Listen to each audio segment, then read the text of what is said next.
Acquiring Steam. There we go. Right. Welcome, ladies and gentlemen, to Tales of Gaming Addiction, a YouTube channel where we talk about gaming and all that good stuff. And now we're into the semi-finals of the Mini LCS show matches. And today's game is between Eggy Bread, who is on blue, and LeeSyndrome on the right, on red side, if I remember correctly. And joining me is Day Zero, who is the admin and guy who hosted all this. So it's rather fitting. Welcome to the show. Hi. And already we're getting to the picks and bans, so Eggy Bread have banned out Jarvan, Rek'Sai, and Katarina, and LeeSyndrome have banned out LeBlanc, Veigar, and Ahri. So pretty standard bans, if you ask me. Yeah, I'm thinking Eggy Bread have taken out Jarvan and Rek'Sai simply because they know that Viper Nuclear is kind of he's a big thing for LeeSyndrome. He's a big part of why they've played so well in the Group A. As far as I've been told from Ian, who's their captain, he kind of is the primary shot caller and he does a lot of the work. So banning him out is probably a good idea. And then Katarina is just to keep Tony Ramirez, who's playing on Ian's account right now because of account issues, off of Katarina because that's his main and he's a god on it. So yeah. As for LeeSyndrome's bans. Ban the mid, essentially. I don't know if that was the smartest choice, but I think LeBlanc and Veigar are definitely good bans because I know they're the two main things that Lodge has been playing, and then Ahri is just pretty strong right now, so yeah. Yeah, although if we look back at the group stage, if you ask me, it would have been better to ban out You're in Troubles Lulu, since that's the main thing that's been carrying them. I don't think you got two whole bans to play with. Instead of now just wasted three bans if you want to count Ahri into the mix. Yeah. But interestingly enough, Dickromate isn't playing the only two champions he's played in this tournament so far. He's only played Janna and Annie, and he just locked in Karma, so that is interesting. Likewise with Olympiakos, he's not on any of the ADCs we've seen him play yet. We've only seen him play Caitlyn and Lucian. Lucian got taken away, and he's gone with Tristana. We'll see how that works after Tristana's the latest rework. And speaking of, actually, what do you think to the new and improved Tristana? I wouldn't say it's improved.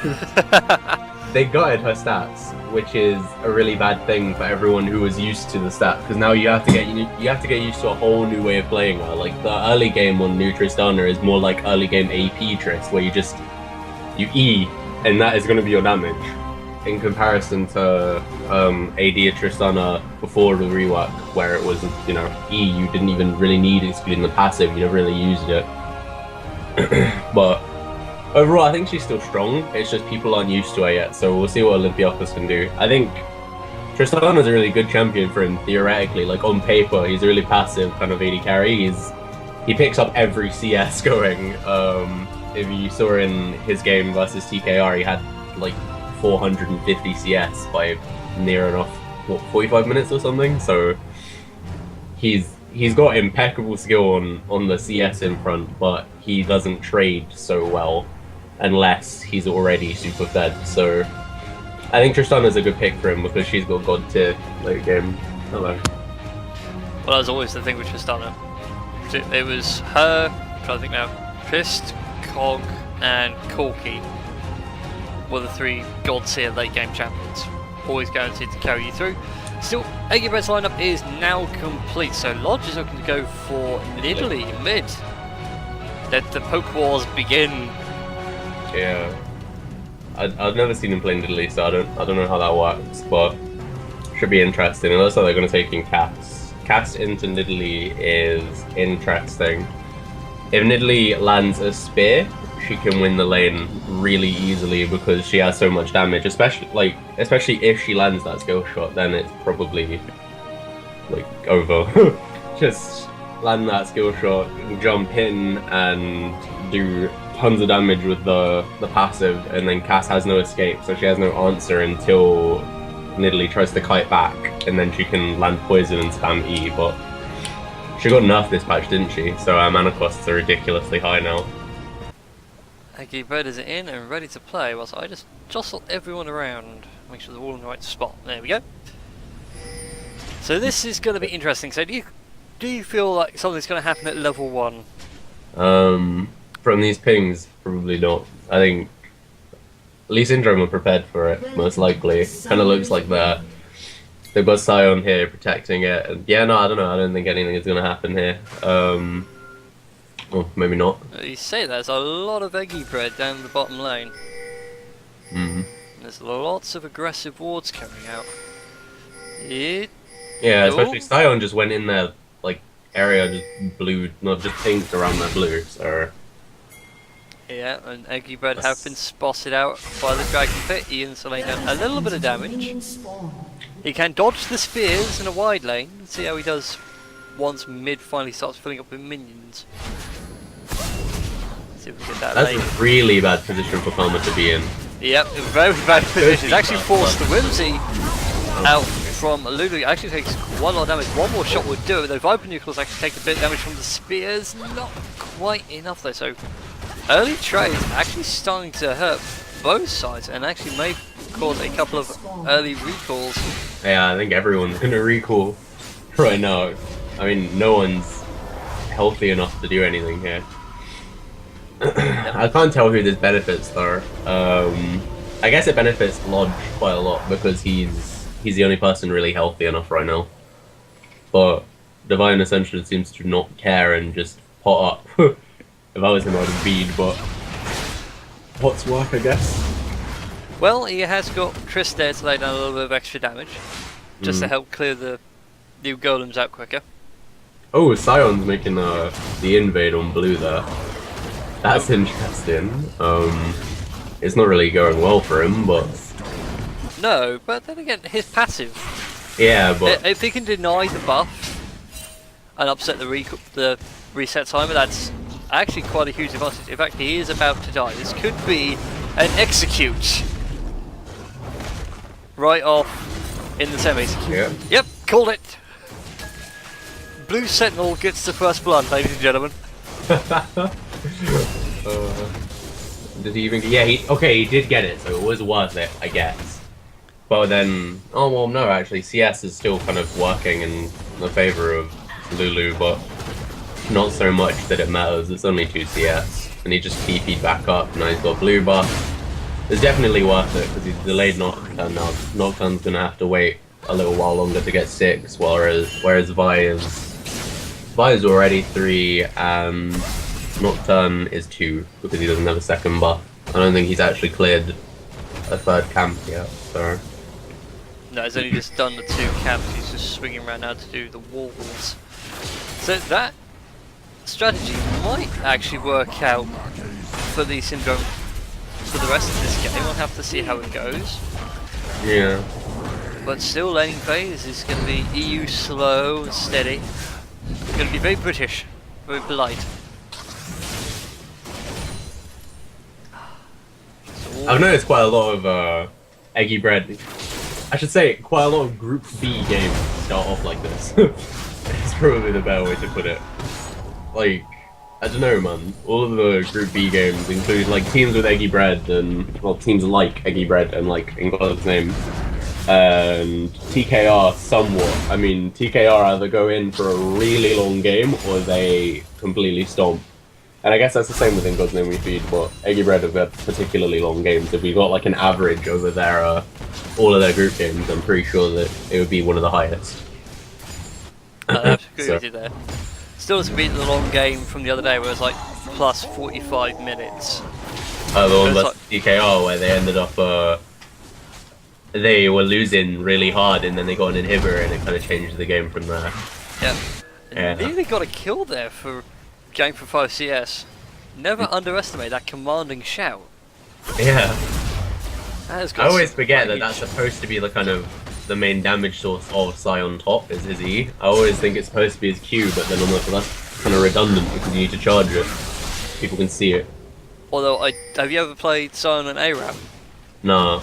Oh, we're Actually, good. since rework. I played like the original Sion, like pre-rework, but... Oh no, new Sion on the Howling Abyss is hilarious if you use his E. You just all sit off to the side, you know someone's in the bush, push a minion through, and then suddenly you hit 3 people. Oh wow. Oh, 5 people coming in from the side. Doesn't quite get the lockdown onto Olympicos, but does land enough damage. Might force her out of lane. Yeah, I think no, she's just gonna pot up and stay, but it's definitely gonna have a good impact for LeeSyndrome because now they're kind of in a position where Trist doesn't really want to stay unless she can get like a really nice trade, but she's just gonna try and stay back most likely. Yeah, she's just gonna hang back and use her range evolution to secure a few more scores of CS. It's still even in that bot lane. In fact, all the lanes are fairly equal. Yeah, the only kind of CS lead we can really see is coming out of mid lane. Nidalee is 8 CS above, but I'd say no, it's not. I would have said that it was it was kind of mitigated from the blue steal from Sion, but nah. No. Well, the gold's still fairly equal. No one's really made any moves as such. Well, that being said, Nocturne is heading down the river. Lodge knows that Viper Nuclear is there. Ward is still hanging around. Just times out. But Lodge very really quick. And actually manages to bait E7. The flash is forced out here. But Lodge still hanging around for a little bit too long. Doesn't get caught in the petrifying gaze. And the camera decided that top lane was much more interesting than the mid lane. Very rude camera. But Lodge does drop down to 25% health, and now Ian can actually start applying some pressure of his own. Yeah, Smite just came out of Nocturne into Cats and a flash E. Ooh, oh, Lodge makes a going really down to Viper Nuclear. Oh, sorry, the other way around. Viper Nuclear going down against Lodge. Isn't going to be enough. Ian 7 and Gangs for 5 CS now. Turn our attention to Divine Ascension. I think he's going to go down pretty hard, and First Blood goes over to Gangs. This Sion is actually really good. I haven't seen a good Sion properly until Gangs for CS. Like, he just seems to have these, like, I'll call them cheese strats, but I think that's kind of a bit not fair because they are actually quite good. Like, dying for that blue buff was worth it because he got to step Nocturne back a bit, and then that TP easily got him First Blood. If he's like how he was in the first 2 games, he's probably going to stack HP. What is this combo doing? He's going in a bit too aggressive here, waiting for Olympicos to try and come up with the save. I don't think it's going to be enough. Travis with the flash does get the kill. Olympicos though is going super low. The heal is popped. Olympicos still applying the aggression. I don't think it's going to be enough as Gandalf the Blue is going to go down. So now we'll have to wait for him to respawn in the next film and come back as Gandalf the Grey. Yes, I waited for my opportunity and I landed that pun. So sue me. Well played.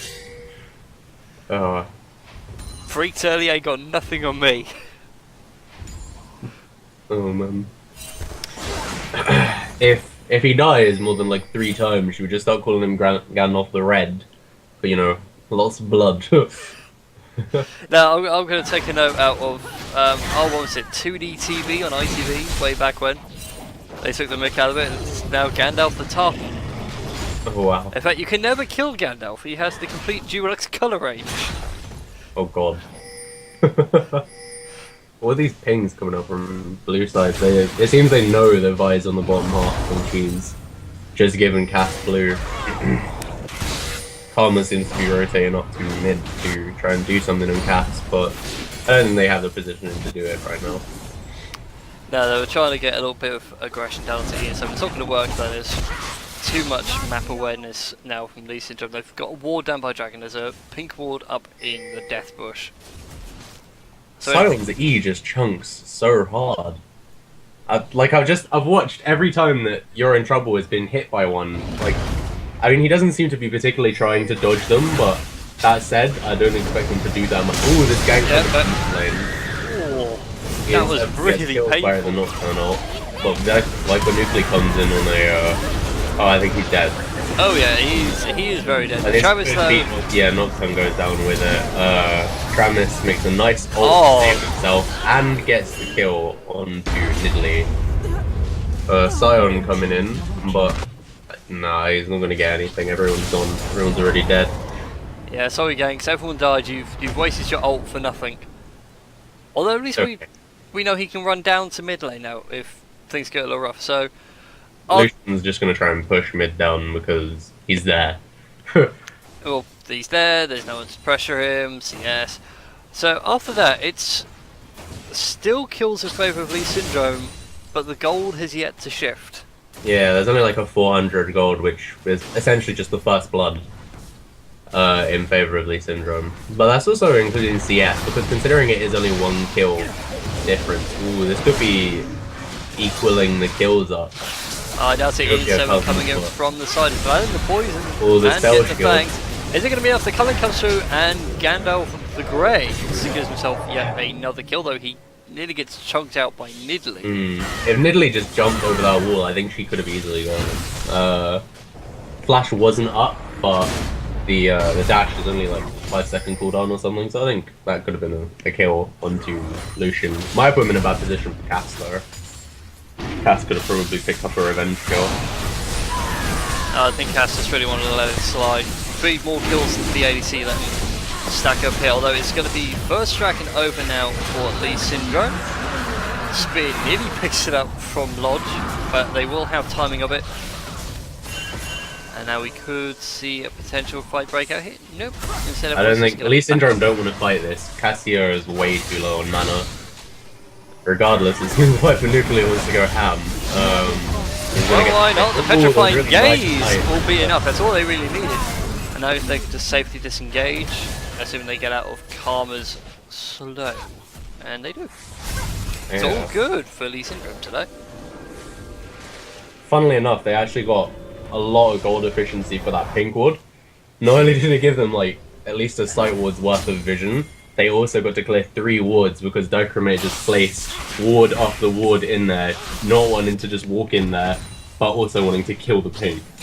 So they got 75 gold worth of a ward in it being there for ages, and then 90-ish gold off of 3 totems. That's pretty effective. So LeeSyndrome are actually doing this by the numbers. Playing super efficiency. Yeah. They're roughly 1k gold ahead now, which is good considering no turrets are down. And Dragon doesn't give gold anymore, so... No, but whilst Dragon doesn't give gold, all the bonuses from killing Dragon over and over again certainly adds a huge amount.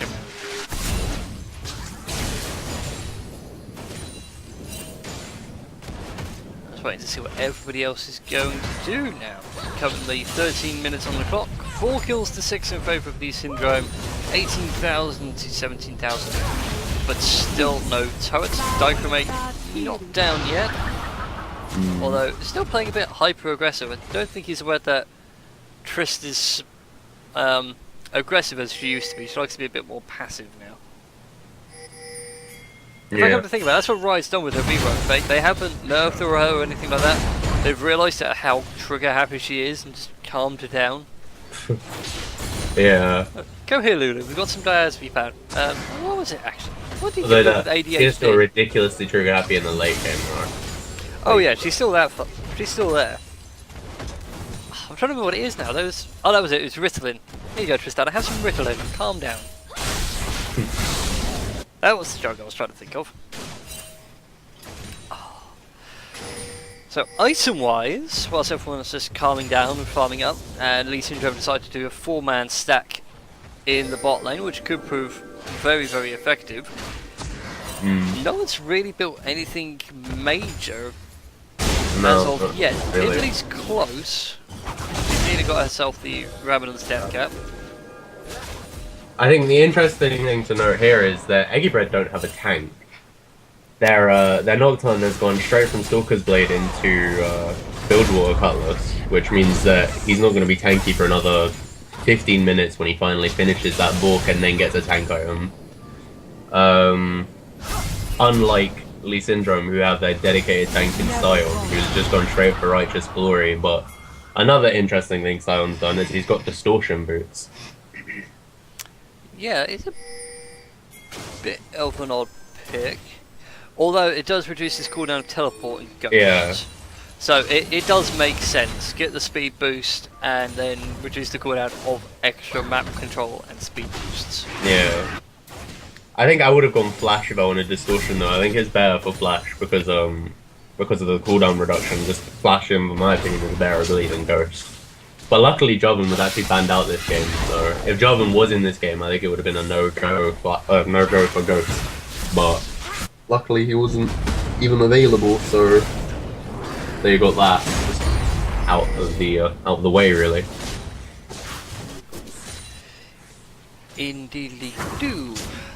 So, our first major item now comes out. It's going to be Lucian picking up the Infinity Edge. Which is odd. I always pegged Lucian for a Trinity Force. Yeah, likewise. Play. Although he could pick it up later, he could just go for First start of the game. Yep, and first tower is going to go over to Eggy Bread, so that's going to give them a little bit of a boost, and now that boost is gone with Cassio picking up the mid lane turret, and Olympicos actually going ham onto Gandalf, is actually laying down the hurt. Could we see the return of Gandalf the White? Yes, we will. So, next chapter, Gandalf the White.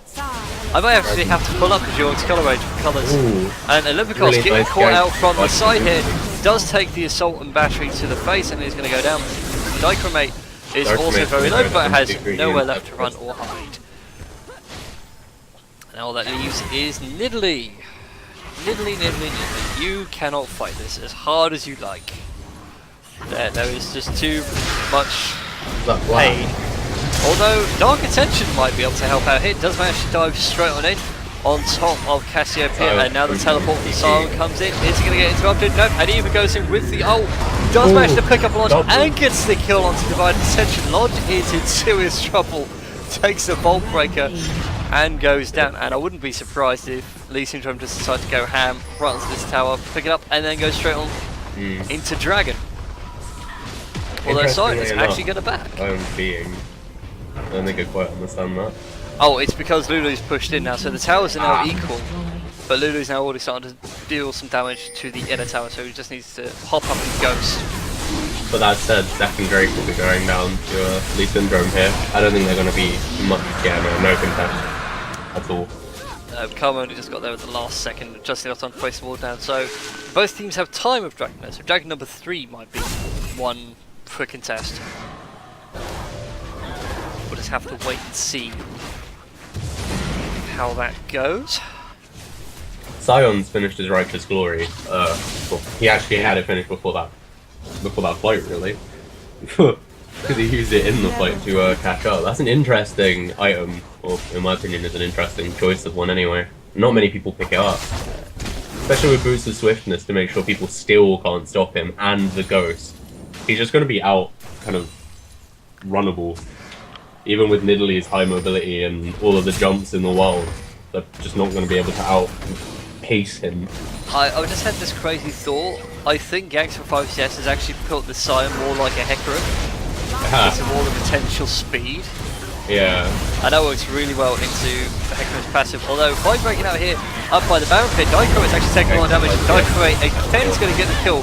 Using his ult to make sure that the chase continues. Because is going to take the Cullings through the face. Nocturne is also going to go down. And Lodge gets caught out to the side. Unfortunately, Ian 7 can't quite secure the kill, and you're in trouble. Manages to knock him down to half health. But that is a nice clean 3-for-0 trade for LeeSyndrome, and I'm going to start pushing down onto this mid tower, and actually then start taking down rather quick. And Gags for 5CS is just going to be a meat wall, and no one can break through him. Everyone's too afraid to just ignore him. I guess that's what 3-1-3 Sion does, though. Look how big he is. He's a beast. The horse of a man. Never man lifting the carriage, he's lifted up the whole town. So anyway, back to my previous thought. Yeah, if going for 5CS actually changed out Sion for Hecarim, it would still be the same. Well, you say that. I mean, I've played Hecarim top before, and if you play him tanky, he gets stupidly tanky with his W. Yeah, I wouldn't be surprised. The only problem is that a cap.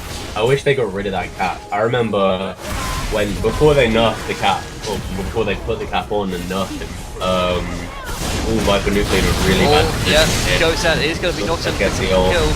A very nice play from Cavaso with the Monsoon. Does force Dark Ascension into the middle of LeeSyndrome, but sadly no one can deal enough damage, and Lulu's Whimsy is going to be able to secure the day.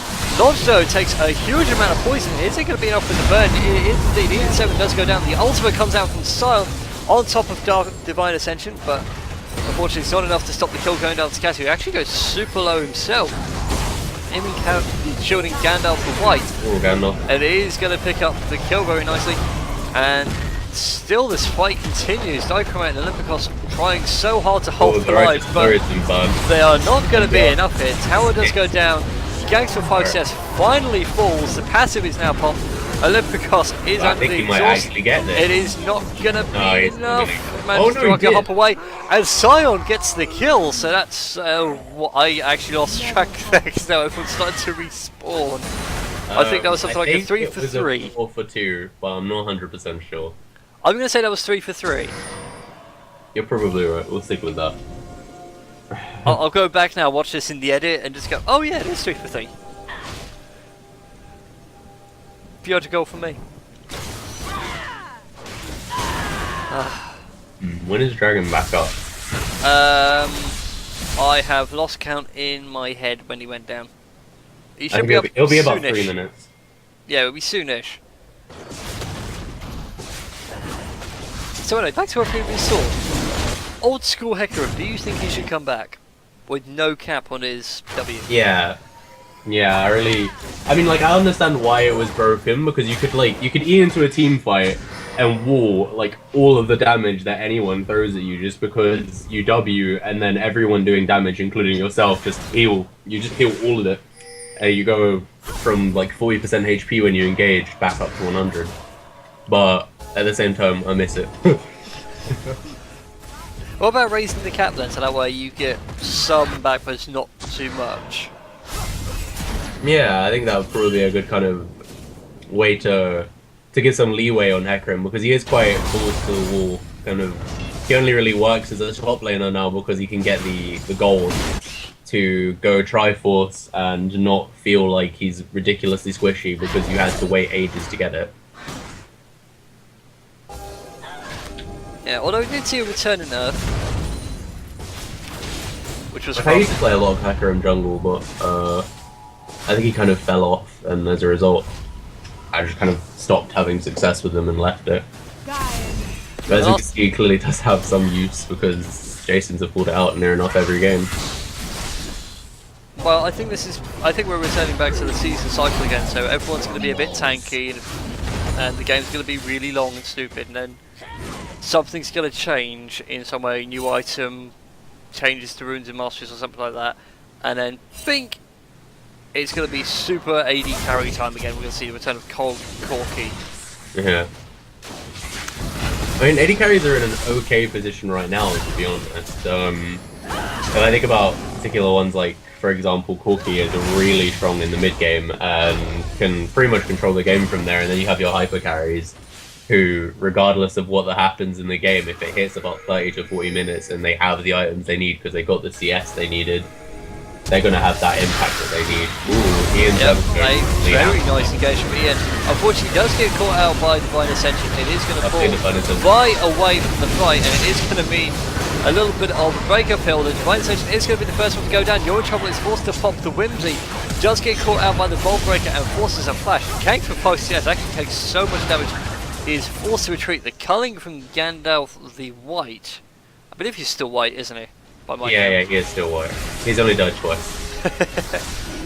He's not quite Gandalf the Titan yet, but he is going to be forced to use the culling defensively rather than aggressively. And Dragon number 3 goes straight over to LeeSyndrome. And now they turn the fight around. Viper Nuclear is going to go down to You're in Trouble's Glitter Lance.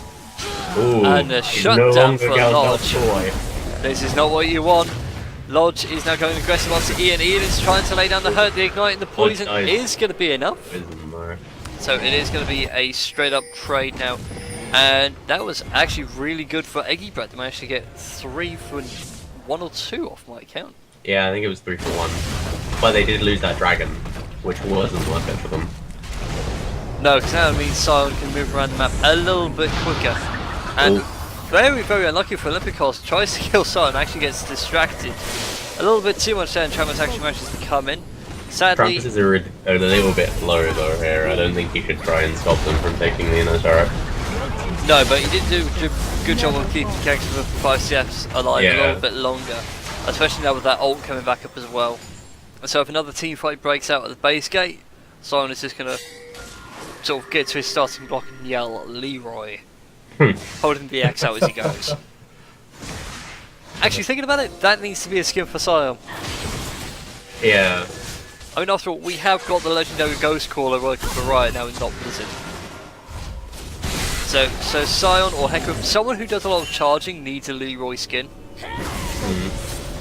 Ooh, Travis took, that was a good third of his health, just off one spear. Yeah, it doesn't have a lot of magic resist either, it's only really got the locket of the Iron Solari, so that's painful. This is going to get worse, especially when Nidalee starts picking up things like Void Staff and Haunting Guy. No, not Haunting Guys. Beyond that, Leandri's Torment. Cassio has Leandri's Torment. I've never understood why people buy that. I always just go Haunting Guys and then leave it at that and build everything else. Well, you still get the Spell Pen and you get extra health and it does AP burn. Whenever you deal magic damage. Yeah. It works surprisingly well in Katarina. Yeah, I could imagine because of the Grievous with the well, I don't know, I've never prioritized it. I think the Spell Pen is the main attraction to that item. And as a result, you probably want... Oh, fight breaks out. Oh, it's not going to be enough though, it's only going to be a little bit of a skirmish. Although another turret goes down, it's going to be up in the top lane at long last. So turrets are now all equal. Kills are still in favour of LeeSyndrome, but it's only 400 gold. Yeah, it's 6 kills and 400 gold.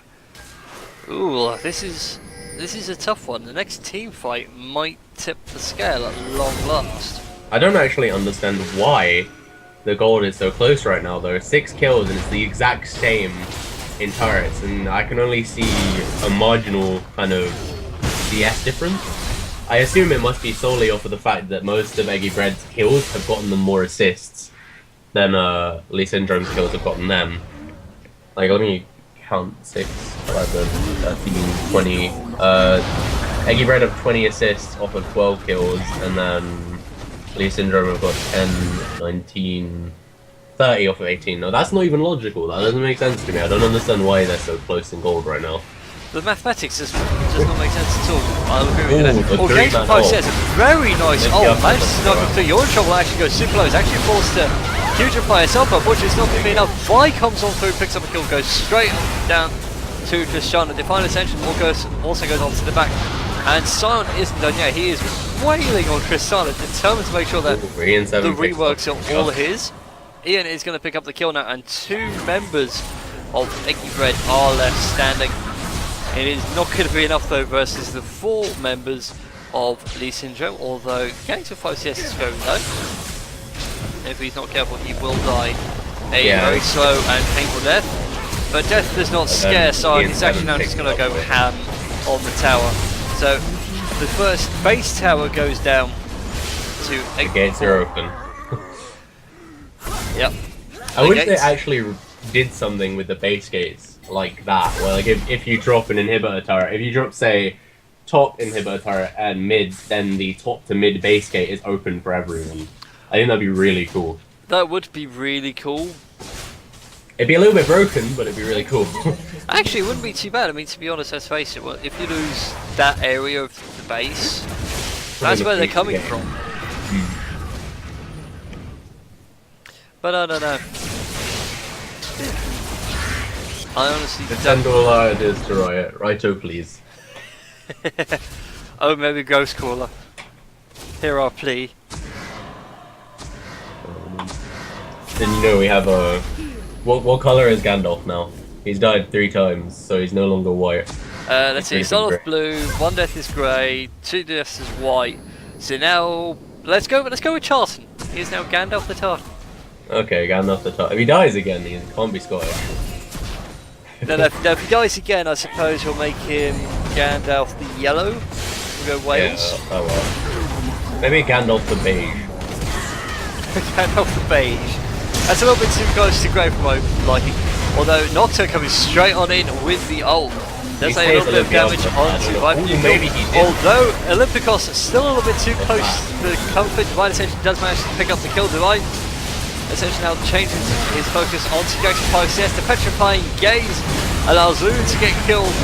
Lucian to get a double Gangster 5CS now, just carries on the charge. He's not even down yet. The A. That is amazing. I can even keep track. Yeah, pretty much. But Sion is putting in a lot of work in these team fights. Sion and Cassiopeia, I think, are the main driving forces of these team fights. But between the two of them, they nearly have 100% kill participation. Yeah. They've actually done really well for themselves here. I think in the next match, it's going to be Eggy Bread's priority to make sure that Ian doesn't get a champion that he's comfortable with, and deny Gank something he's comfortable with. Yeah. And the more I think about it, actually that was a smart ban choice for LeeSyndrome at the start of this game.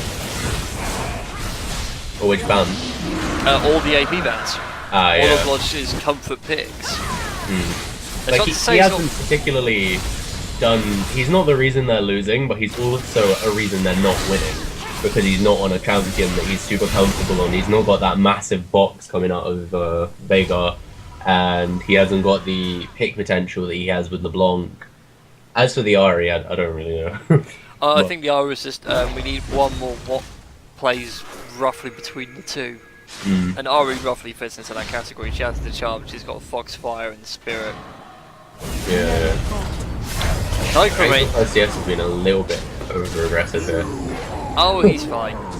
He's like, don't shield me, woman! Accuser. I don't need shielding, I have my own shield. And here we go, the ult's coming out once again. You're in trouble, gone down straight again. It's actually wasted the ult as well, so there's nothing more that can come out of this. Lodge is caught out as well, starts going down. Dicromate's also going to start taking a little bit too much damage. Goes down, tries to get out of the base gate. Unfortunately, it could be game. It was it's a 3 for nothing this time instead of a 4 for 1, so I struggle to see how Olympiakos and Divine Ascension can stop this push. UA is going to be SKT on fake plays on Tristana right. No, actually no it's not, because one of course come right to the back. It's actually laid down a humongous amount of pain. The Tempest and Trevor's actually mucks it up slightly by monsooning Tristana to safety rather than into base pain. Down. Divine Ascension goes down by Sion. And this is going to be an end now. Game. I don't think they can even... Okay, Nidalee does get a shutdown, but it's... yeah. That is GG. Gandalf the Tartan gets the finishing touch there. Yeah, so if you had to call a MVP, who would it be?